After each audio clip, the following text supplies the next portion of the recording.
Hey guys, what's up? IrishEmerald here, and welcome to week 4 of the Irish Battle Association. This week we're up against Scott, coach of the Toronto RazorLeafs, and despite his losing record so far, we're only in week 4 by the way, so like having a losing record is not that big of a deal. He's got, it could easily be hacks, but despite his losing record, he still, in my book, has a scary team, and basically, this is what I'm going to bring, and this is how I'm going to counteract this team. But before I dive into the theory behind my team, my team this week, very quick rundown of what Scott has. So Scott has Landorus Incarnate. Yes, I don't get why Landorus Incarnate is not banned either. It is just ridiculous. It's ridiculously powerful. Can do so much. I'm not even going to talk about it. But he's got Landorus Incarnate. He's got Mega Zard X. So that's going to be a huge threat. He's got Terrakion, he's got Donphan, he's got Ferrothorn, he's got Vaporeon, he's got Toxicroak, Exploud, Zangoose, Manectric, and Shiftry. Now, he's got huge offensive prowess on his team. He's got the Landorus Incarnate, Zardex, and Terrakion that can provide such offensive pressure onto any team. And then after that, I was looking at his team and trying to piece together how I'm going to beat it. And he's got great offensive pressure and he's got a good bit of physical bulk, but he doesn't have that much special bulk. Like, I'm looking at his team. Vaporeon is normally physically bulky. Ferrothorn can do both, but I've Zard Y, so you know if he brings Ferrothorn, he's like I'm going to be pretty happy. But he's got Vaporeon and Ferrothorn as his two main walls. Donphan is not a special defensive wall at all. That's that's physically bulky. And that's kind of pretty much it. Like Explode is, you know, you just click Boom Burst on it with Explode. Zangoose is kind of good, or Toxic Boost. Manectric is a fast electric type. Shiftry is, well, he's brought Shiftry a few times, but it hasn't really done that much. So, I don't really know what to make of it just yet. And that's pretty much it. So when I look at his team, I'm not seeing special bulk, and I'm thinking, right, I'm hitting this guy hard on the special side because I got serious special attackers on my team, and there's no need to. I didn't see the need to say, oh, I'll definitely put an assault vest on someone. Like, oh, screw it, I'm bringing special attackers, and if he has an assault vest on him, then I'll wall break him because I do have a lot of power, and I'm going to use it. So let's dive into the team really quickly. The theory behind it, all that kind of fun stuff. So first things first, I have my T-Tar. Now, I slapped T-Tar straight away on the team because I saw Zardex, and I'm like, I ain't dealing with that. I need something that wants to deal with Zardex, deal with his setup shenanigans, all that fun stuff. I said, right, T-Tar, in you come. Dragon Tail, I've rocking Dragon Tail to stop him setting up and phase him out. So if he thinks he can just say, oh, I'm free to D-dance here, he's going to switch out because, like, oh, whatever. I'm bringing T-Tar, I'm Dragon Tailing him out here. Good luck, son. Stealth Rocks, so I have a rocker. I brought Stone Edge so as I can actually hit that Zard so hard that he won't see it coming. I brought Ice Beam for the Landorus. This T-Tar can take a nerf power from Landorus, whether it be modest or timid, and for me that's good enough. That's good because I can O-code with an Ice Beam after Stealth Rocks. So if he thinks he can, you know, come in with his Landorus and you know 1v1 my T-Tar, it's not happening. I'm Ice Beam. I'm going to Ice Beam him. Now, granted, his Ferrothorn was this T-Tar big time, but I'm not really concerned with that. I've worked around that in other ways later on in my team building. I went max HP, max physical defense, and the rest in Speed F because I really want to block that Zardex from setting up and sweeping me, and I feel like T-Tar will do the job for me just fine. I do add a little bit more to it later on, but I do feel T-Tar will can just come in and just do the job brilliantly. So that's our T-Tar. That's what his role is going to be. He also can kind of, I'm looking at the rest of his team, and he can kind of deal with Shiftry a little bit. Not great, but a little bit. And he can I suppose he might be able to deal with a Zangoose. He can definitely deal with the Explode. The Explode had to be carrying focus last time, and if he brings Zangoose, I'm expecting to see the close combat for days. He doesn't really handle much. He can kind of handle a Donphan, I guess, but he doesn't really handle much outside of the Zardex. but he can take hits and he can set up rocks, and that's what I want T-Tar to do for this game alone. Is just to handle his Zardex, just to stop that Zardex, you know, from all his shenanigans. I just want to be able to just put a wall in front of him and say, no, not happening. So that's my T-Tar. That's the role it's going to play. It's very basic. Not to really be too excited to build around, but I knew straight away when I started Zardex, and I was looking at his replays. I'm like, look, I need something to stop this guy. So that's our T-Tar. That's our T-Tar for this week. And yeah, basically after that, I was just building on top of T-Tar and trying to figure out how to deal with the rest of his threats. As I said, this T-Tar gets walled by his Ferrothorn, and straight away I said, right, I ain't dealing with his Ferrothorn. I'm bringing my Zardwai. So Zardwai is coming with us again this week. So Desert is back. Rocking out Fire Blast, Solar Beam, Ancient Power, and Focus Blast. Mixed up the order there a little bit, but I'm bringing the Timid special attack. We're not bringing Modest this week. I'm bringing Timid because I think he'll bring Adam and Zardex. So I want to bring Timid just in case he's bringing Adam and Zardex. And if it is the case where we're 1v1, I can click the Ancient Power and see if I can nail him hard enough so that he'll think twice about staying in. Then after that. Unless he goes for a D-Dance, then I'm in a little bit of trouble. Obviously, I have to maneuver around that, but the Ancient Power is there to kind of deal with the Zard. Focus Blast is there for his normal types, for his Zangrus, for his Magnetric. Oh, not for his Magnetric, for his Explode. The Solar Beam is there for the Vaporeon, and the Donphan, and the Terrakion. Although I do not want to go 1v1 against Terrakion with this thing. And last one, his Fire Blast is there to deal with the Ferrothorn and just break walls. That's basically what Fire Blast does in the sun. It's just there to break walls. That's all it does. Just deal out the damage. Just dealing out the damage. So the Zardwai does deals with an awful lot of threats in this game. So I'm really hoping that it can put in the finest. I'm really hoping it can put in the finest. Not too crazy with the set, but you know, I think it covers all the possibilities. I was thinking maybe Air Slash over Ancient Power, but I think Fire Blast is more than enough to be able to deal with that Toxicroak.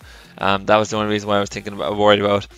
So yeah, that's the reason why I have the Fire Blast there, and I'm hoping it'll work out for me. So next up on the team, I decided to bring my Hitmontop. I decided to bring Handstand. I decided to bring Handstand because it's a way of checking. It's an Intimidate user, so it checks his setup Zardex. It's a way to deal with his Terrakion. It's a way to deal with his Toxicroak. It's a way to deal with his Ferrothorn, and it has a support, so it's great. So close combat's there for the Ferrothorn, for the Terrakion. The Rapid Spin's there to get rid of hazards. I have EQ for the Toxicroak, and then I have Sucker Punch for them Scarfers. Like, he's brought Scarfed X-Cloud nearly every game, so I have Sucker Punch there to be able to outspeed one or two of those things. Particularly the Landorus Incarnate, if that's a special Landorus Incarnate, my Hitmontop can live one hit, and I can deal like at most 25% with a CC and then 22% with a Sucker Punch. So Landorus Incarnate doesn't really, you know, I don't really do much against Landorus Incarnate with Hitmontop. It's probably the one downfall of Hitmontop is that it gets very little coverage. It gets next to no coverage. It doesn't get Ice Punch or Blaze Kick or anything like that. I don't get it either. I would have thought I would have gone something, but it doesn't. So I'm bringing Sucker Punch to be able to kind of deal with that, and then the CC and whatnot, as I said earlier. The set wise, I'm bringing my Assault Vest, and I actually I didn't make the silly mistake of of doing the team in an episode and then realizing afterwards that I have an Assault Vest on a Pokemon while having a setup move, but I have the Assault Vest on Hitmontop this week, so as I can take a few more of them special hits a little bit better. I don't particularly want to go into a Vaporeon Skull, but I don't particularly want T-Tar to go in on it either. So I said I get Hitmontop to do that trick for me. Oh, well, if I have to, but it is something I might have to face 1v1 as the Vaporeon. And I also just want a little bit of extra bulk with my Hitmontop. Because I don't really have, at the time when I decided I was going to use Hitmontop, I didn't really have a way to recover with it. So I went full physically bulky, so I can kind of deal with the Zardex a little bit better, and a few more of his physical threats like Terrakion and such. So that's Hitmontop. It kind of checks a lot of his offensive presence. We've done a good job of checking that at the moment. As well, Hitmontop can kind of come in and get the Intimidate drop, and it's glorious. Like, so I'm happy enough with that. So I thought we had kind of a lot of stuff covered there with these 3 mons. And then I decided to, right, I better start playing around with stuff that he's not going to expect, or he doesn't want to really deal with. And as I said, he's more on the physical bulky side than the specially bulky side. So I figured, let's bring let's bring a bit of a special attacker, but let's bring someone I haven't brought before, because he has the main net trick. So he might bring the main net trick, seeing as how I brought the Heliolisk every single match so far in the league. So I said, right, I'm not going to bring Heliolisk. Heliolisk is going to get benched this week. So I decided to bring Brute Root, Chlorophyll Venusaur this week. Because of the I was thinking he'd bring main net trick and counter. He'll counter my Heliolisk with main net trick, but also because I didn't really have a really great way of dealing with Vaporeon at the moment. Like Zardwai can obviously dish out the Solar Beam, and granted, but like I don't have no real way of switching into it and all that kind of stuff, so I wasn't really too keen on it. But also I thought that Venusaur had enough coverage to, you know, really put pressure on, like really dent his team, Energy Ball, I'm running Energy Ball, Sludge Bomb, Hidden Power Fire, and Earthquake. So a bit of a mixed attacking going on here. I have the Energy Ball for Vaporeon, for Donphan, for Terrakion, and it's just basically a really good reliable stab. I have this. I'm bringing the Sludge Bomb because it gives me a good bit of coverage. That's the honest truth, and it's also a way for me to deal with Shiftry. If he brings it in, I can just Sludge Bomb the Shiftry. Then that thing's not going to wall me. Now, Hidden Power Fire. I was originally going Outrage. I was originally going to go Outrage on Venusaur, so as a way to deal with the Zard. But when I did the calc with the set I'm running, I found that Sludge Bomb did more than Outrage to Zard deck. So a funny one that, since Zard X has got such a huge, you know, Outrage has got such a huge base power. But there you go, stab and the extra in the what you call it, the 127 extra base special attack just does the trick. Was just much more better. So I decided to go Hidden Power Fire then, because I was getting walled by Ferrothorn with this thing. If I'm in the sun and Ferrothorn comes down in front of me, I can Hidden Power Fire it, and that's that thing done, dusted, dead. So I'm delighted with that. And then last but not least, I have the EQ to deal with Toxicroak. Deals about 50% to Toxicroak, and we can live one hit from the Toxicroak, and then if we're in the sun, we'll be able to finish it off. So I have my kind of Sun Sweeper in Venusaur. I'm hoping Brute will do the finest. I've been dying to get Brute in on a very good matchup. I think this week is Brute Root's week to shine like a star. That's my take on it. So that's Brute Root. So I was kind of happy enough with that, but at the same time, like I said just earlier when I was covering Hitmontop, I didn't really have a way of coming in on Vaporeon's Scald, and one or two other things that I wanted a little bit more bulk for. I was still kind of a little bit scared of Zardex, and a little bit scared of a few of his other threats. So I figured that I'll bring Alomomola again this week. So so I decided to bring the Alomomola.